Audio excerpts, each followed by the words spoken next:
Olá, meus caros irmãos e amigos, alunos e professores da Escola Dominical, pastores e companheiros de ministério, pessoas que sempre estão aqui conosco e aqueles que, porventura, estão conhecendo este canal hoje. Eu quero dizer para você que você é bem-vindo e eu te saúdo com a santa e gloriosa paz do nosso amado Salvador Jesus Cristo. Vamos dar continuidade ao nosso trabalho. Nosso trabalho é de ajuda, auxílio àqueles que ministram as suas aulas no domingo pela manhã na Escola Bíblica Dominical, e estamos sempre apresentando aqui o conteúdo da revista Lições Bíblicas. E eu quero agradecer a você que já está inscrito nesse canal e pedir a você que ainda não é inscrito nesse canal que nos ajude a divulgar o nosso trabalho. É com seriedade, é com simplicidade, mas é com conteúdo bíblico, a fim de que você possa ajudar outras pessoas a estar bem preparado para a aula do próximo domingo. Aliás, vamos, antes de qualquer coisa, fazer uma breve oração, como é de costume. Pai querido, nós oramos a Ti e te agradecemos pela oportunidade que o Senhor nos dá para, através deste canal, transmitir o assunto que será estudado pelos Teus filhos, Senhor, no próximo domingo. Nos ajuda, Senhor, nos dá inspiração e direção naquilo que vamos falar aqui durante esta pré-aula. Assim oramos no nome de Jesus. Amém e amém.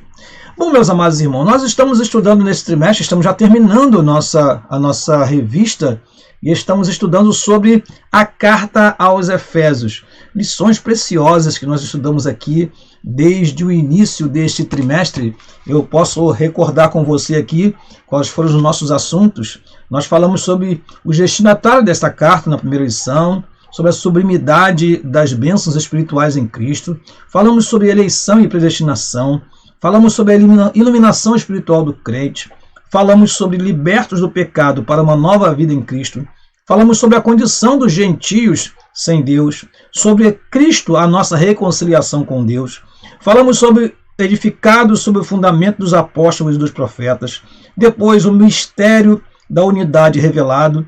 Na lição 10, a intercessão pelos Efésios.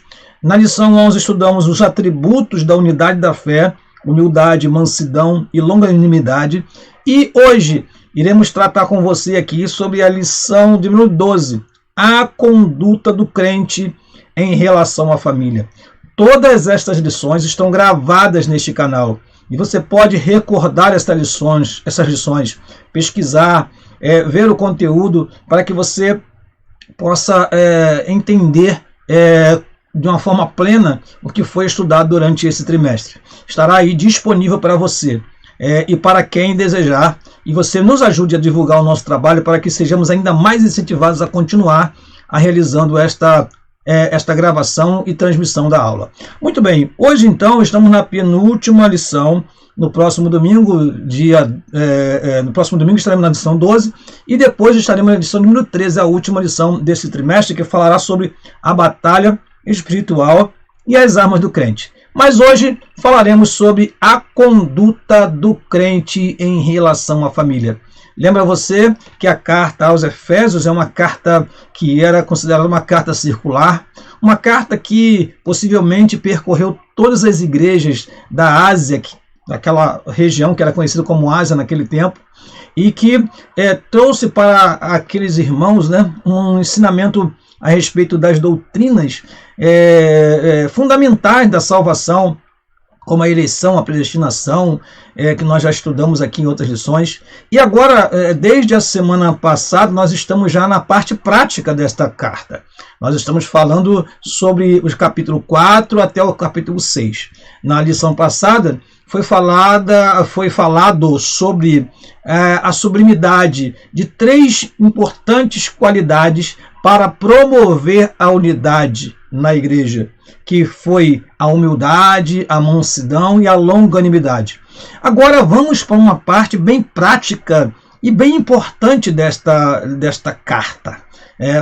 Entramos no capítulo 5, e o capítulo 5 ele começa, eu posso ler para você aqui. O capítulo 5 começa dizendo: sede imitadores de Deus como filhos amados e andai em amor, como também Cristo vos amou e se entregou a si mesmo por nós. Ou seja, Paulo vai dizendo numa sessão aqui que começa no capítulo 4, versículo 17, até o capítulo 5, versículo 21, uma parte bem densa da sua carta, que fala sobre a prática da vida na vida dos Efésios, que deveria ter uma transformação, que deveria ter uma mudança, né? Esta mudança, ele chega a dizer que eles não deveriam fazer mais coisas que faziam antes. Está dito assim: não deis lugar ao diabo, não saia da vossa boca nenhuma palavra torpe, sede uns para com os outros benignos, a prostituição, a impureza, a avareza, nem ainda se nomeia entre vós, ou seja, não se comenta, não se fala sobre essas coisas entre vós. É o comportamento do crente sendo moldado pela palavra do Senhor. E dentro deste comportamento moldado pela palavra do Senhor, o apóstolo Paulo chega ao que alguns estudiosos da Bíblia colocaram aqui no texto sagrado, no epígrafe, como os deveres domésticos, que é muito bem explicado pelo nosso comentarista, se resume em a conduta do crente em relação à família. Olha, irmãos, isso é de uma importância magnífica, porque o Evangelho, ele não é algo apenas, não é apenas uma religião que é para ser praticada, mas é algo que mexe com a nossa vida, e como mexe com a nossa vida, mexe também com a nossa família. E envolve as relações. Isso que é importante você saber aqui nessa lição, para você explicar para os seus alunos, querido professor.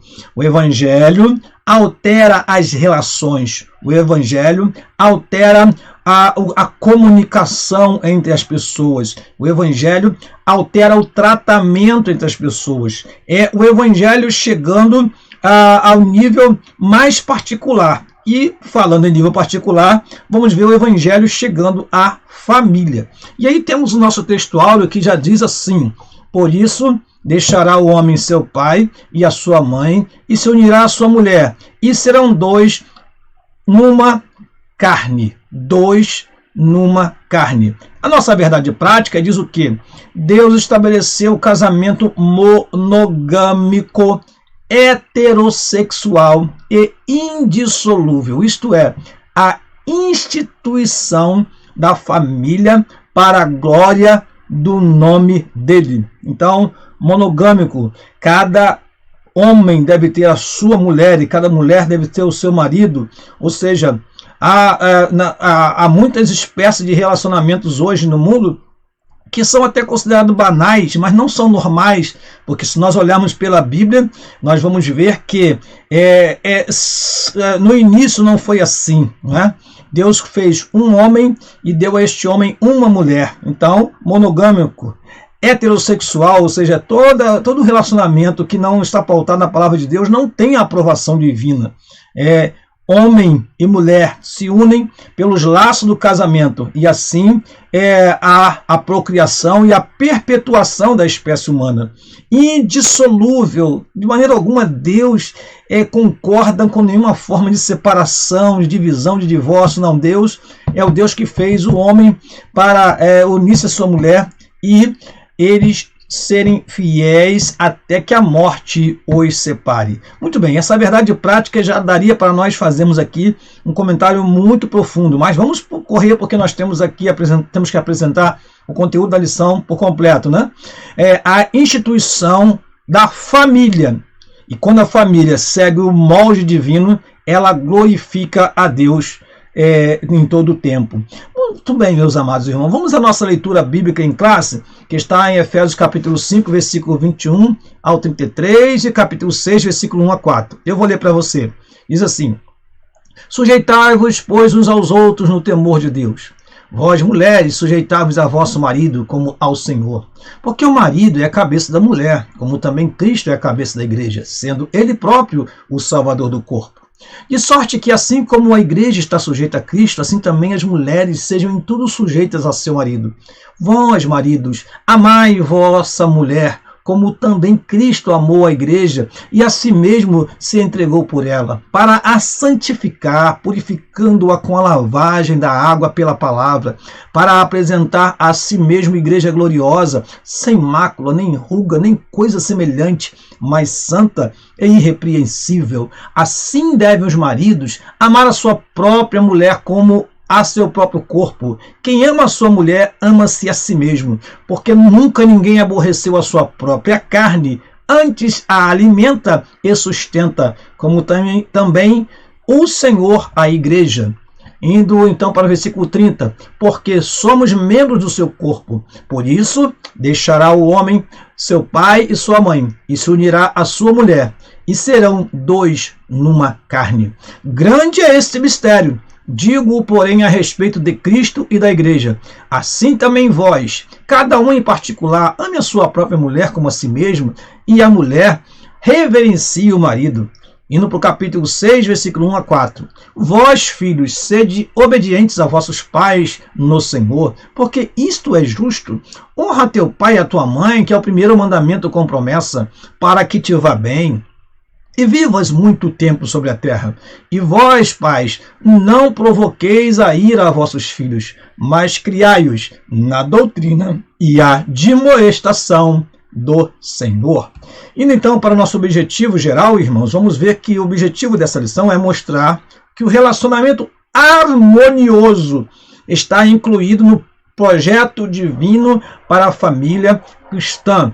Vamos aqui ajudar você a entender algumas palavras. Primeira coisa, harmonia. Harmonia na música é quando duas notas são tocadas que tem som diferente, mas soa um som agradável, né? Para quem conhece música, tocar o dó, o mi e o sol, nós temos um acorde chamado dó maior. E este acorde é agradável. A harmonia significa que pessoas convivem numa mesma casa, pessoas vivem debaixo do mesmo teto, com pensamentos às vezes diferentes, com procedências diferentes, de famílias diferentes, mas ali na família, misteriosamente, isso é o que Deus fez, né?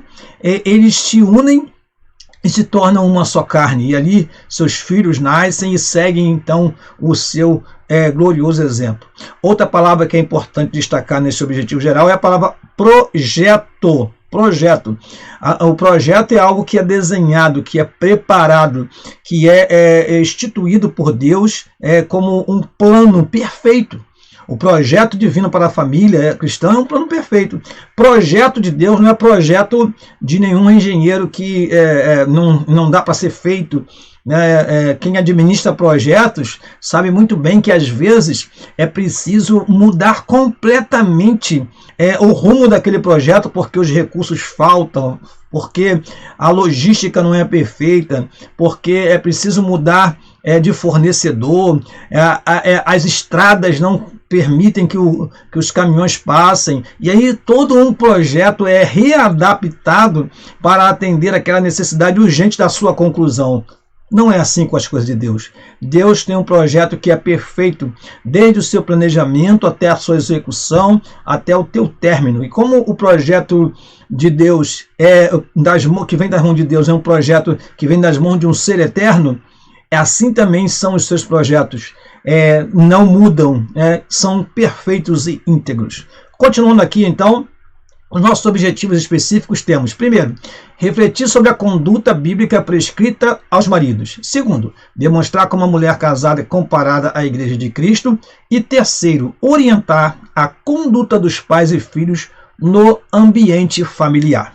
Bom, meus irmãos, nós vamos pensar, né? Nós já pensamos, já separamos alguns trechos da revista e vamos aqui ler para você e fazer pequenos comentários para que você possa entender o conteúdo geral da lição, né? E aí, se possível for, fazermos algumas colocações que sejam importantes para você enquanto professor e aluno.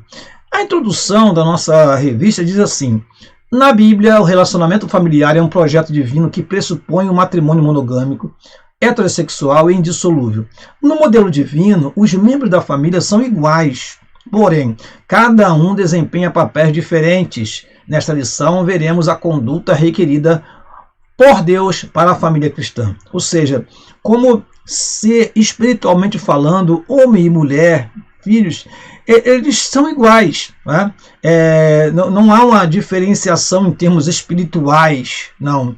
Todos são almas que precisam da misericórdia de Deus, e quando são salvos, toda a separação foi destruída. Então, homem e mulher, espiritualmente falando, são iguais diante de Deus. Porém, para que haja harmonia, para que haja crescimento, para que haja entendimento, foi dada a liderança ao homem, e aí nós vamos entender durante essa lição como que isso se processa e qual o exemplo que foi dado belíssimo por Paulo a respeito desta união que deve haver dentro do lar. A primeira coisa que nós vamos ver é a conduta do crente como marido, né?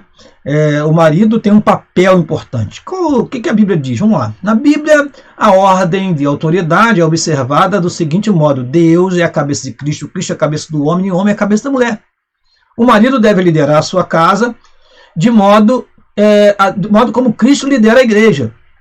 O que é isso, irmão? Liderança. Não quer dizer que você vai ser autocrático e vai mandar o tempo todo. Não, querido marido. Não é isso, não. Você exerce uma liderança, deve conduzir. Uma das lideranças, um dos estilos de liderança que mais produz resultado é a liderança participativa. É quando você divide com sua esposa as decisões e resolve juntos o que fazer, por exemplo, em relação à casa, em relação à educação dos filhos, onde morar, que carro comprar. Claro que a liderança foi dada, não quer dizer que você tem agora todo o poder e autoridade, você é o todo-poderoso na sua casa. Não, não, não. O todo-poderoso na sua casa é Deus. E você entendendo que existe uma submissão da sua esposa, como nós vamos ver daqui a pouquinho, você a trata com carinho, com todo zelo, porque a sua esposa é muito importante para todas as decisões que você toma. Por isso, foi dada a liderança. Né? O movimento feminista, isso aqui, irmãos, é terrível. O movimento feminista, com viés neomarxista, considera esse modelo de família como um sistema opressor do homem contra a mulher.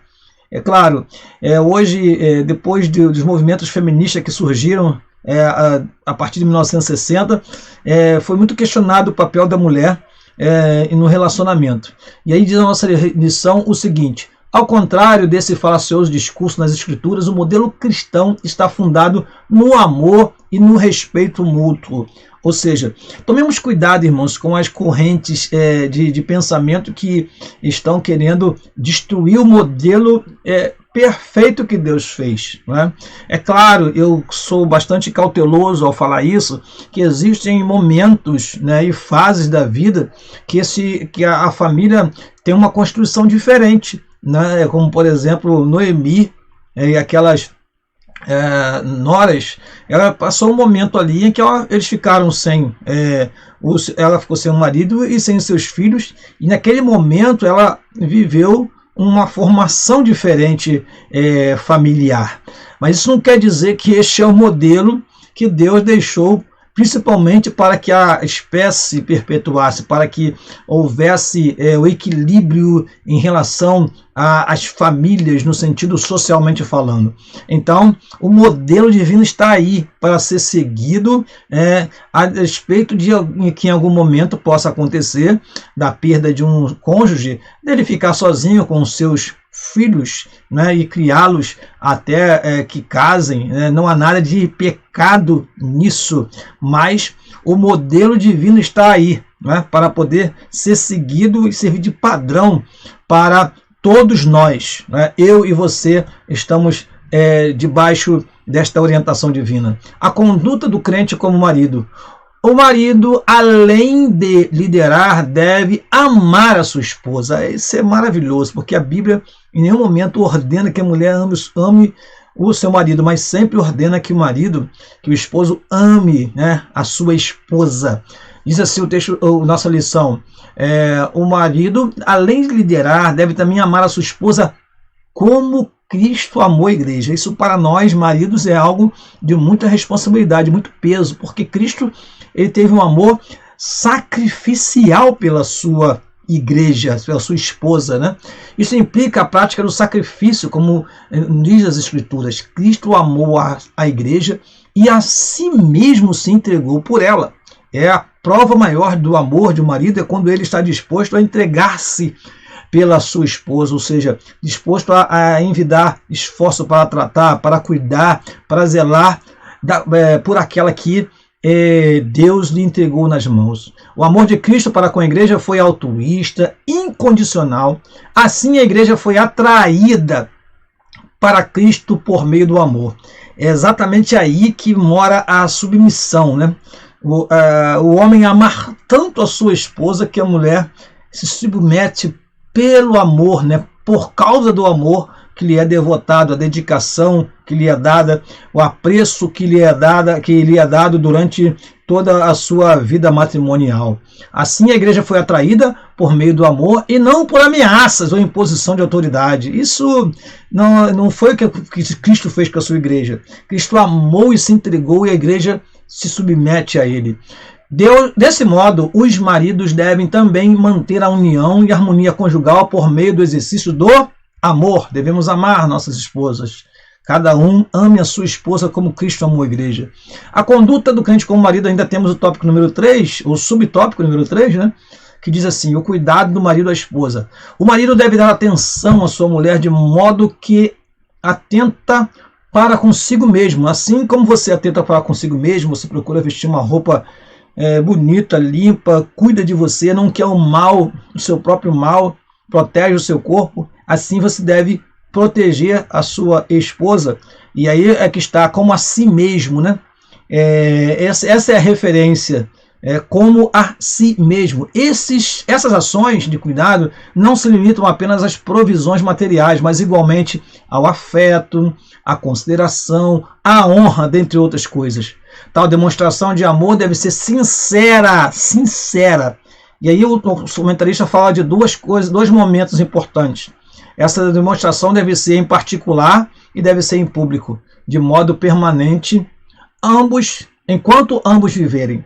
Ou seja, há maridos que na presença dos outros maltratam a esposa. Aí quando chega em casa diz, eu te amo, te amo, te amo. Não é isso não. Aquele mesmo amor que é demonstrado no particular deve ser mostrado também publicamente.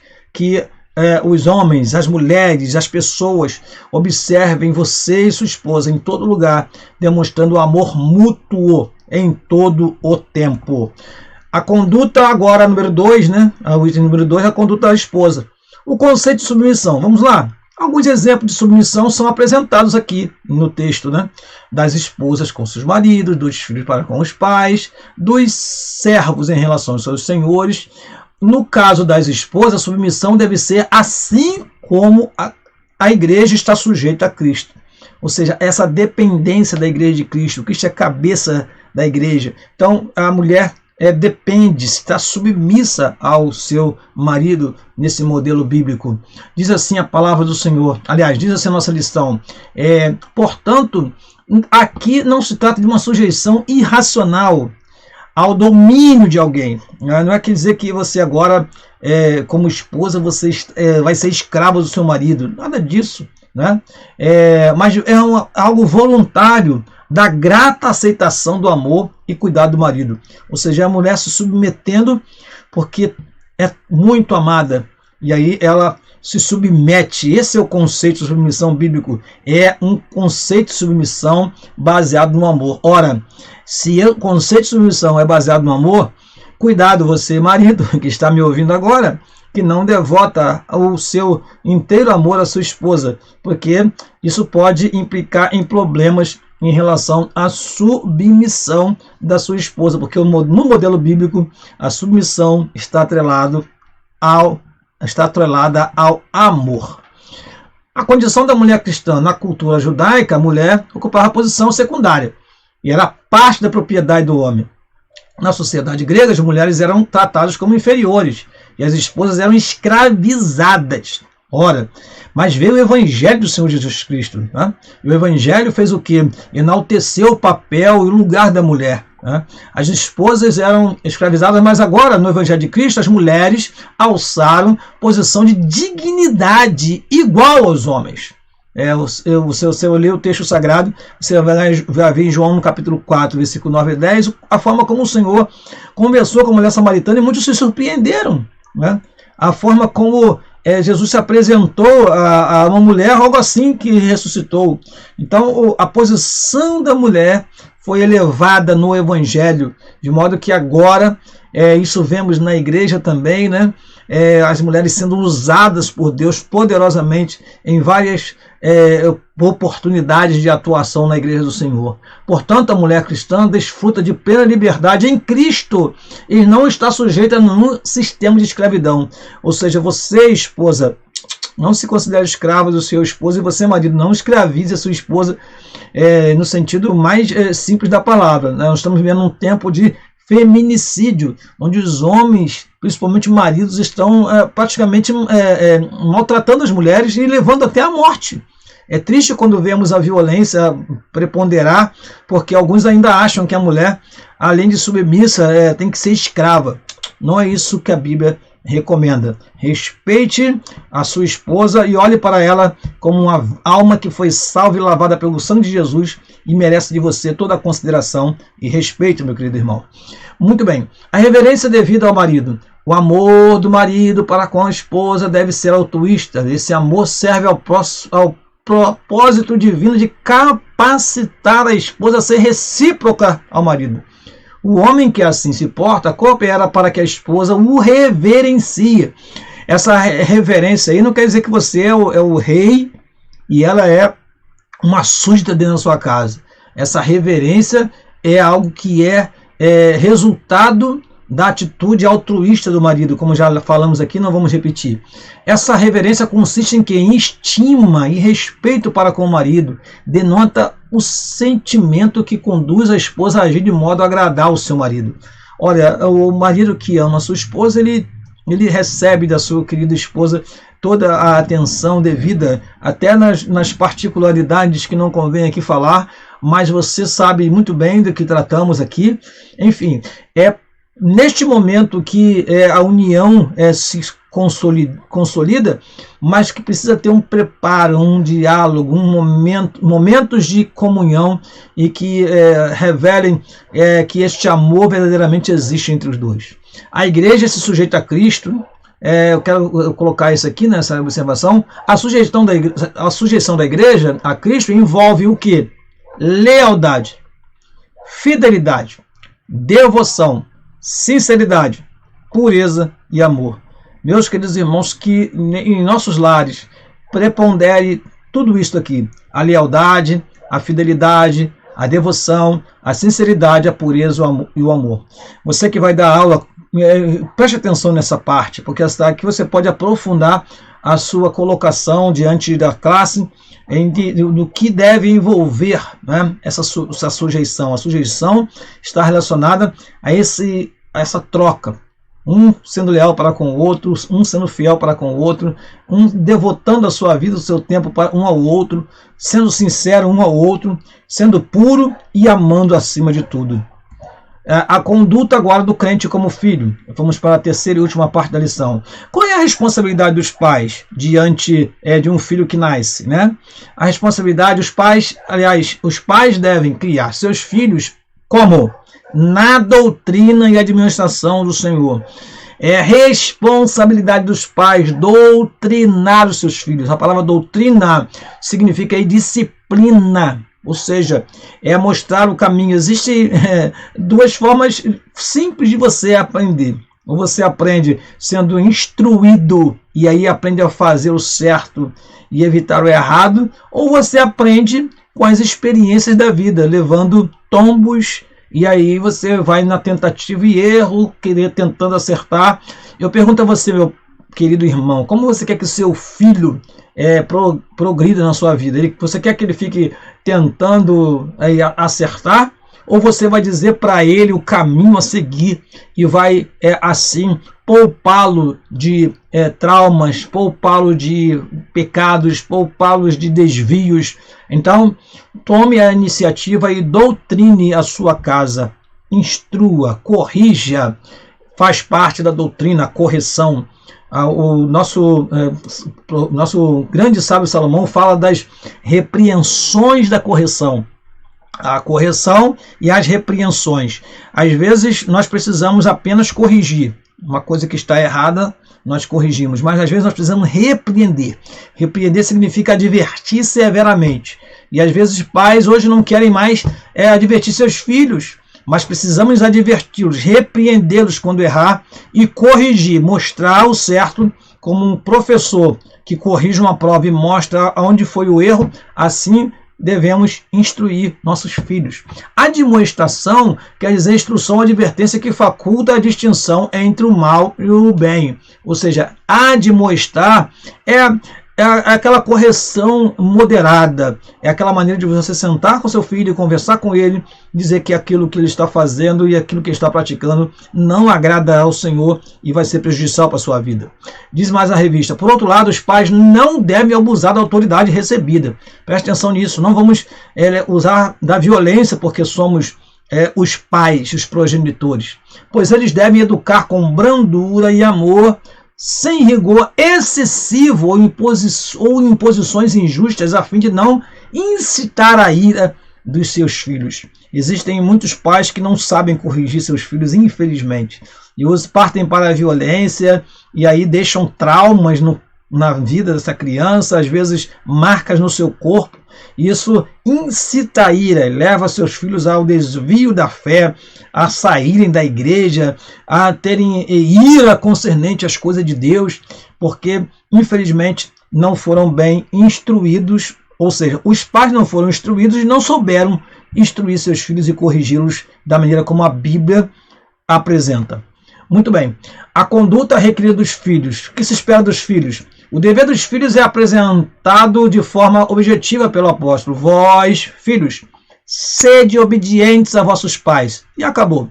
Filhos devem ser obedientes a seus pais. A explicação para essa postura é categórica, porque isso é justo.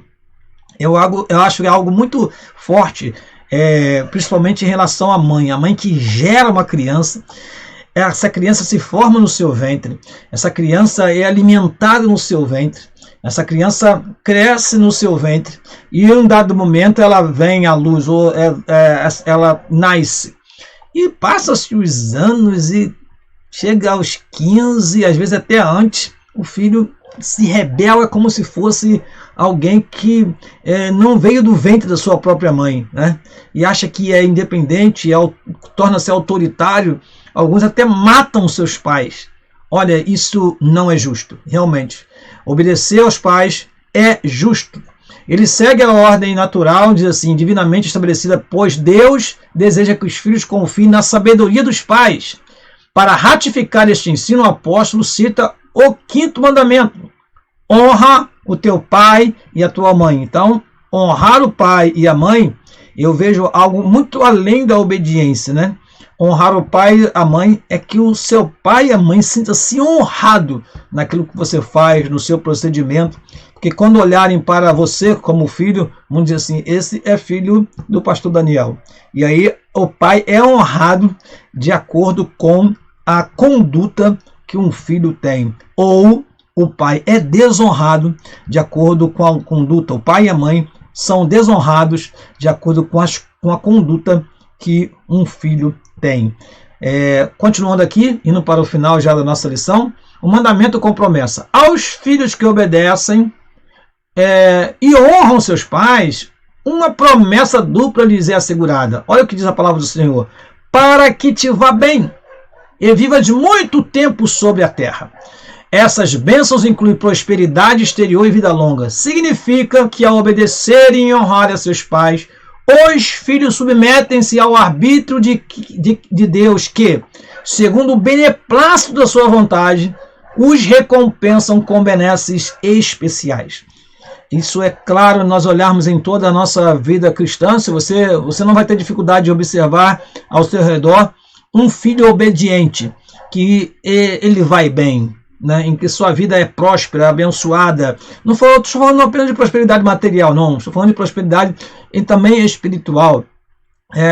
o seu procedimento, ele vai bem e os seus dias, os seus anos de vida se prolongam na face da terra. Quantos filhos que tiveram a sua vida ceifada antes do tempo porque não foram obedientes aos pais. Então, cabe aos filhos, então, absorver esse ensinamento e dizer assim: eu quero que a minha vida seja abençoada e eu quero ir bem, eu quero ser próspero em tudo, então eu devo obedecer ao meu pai e à minha mãe.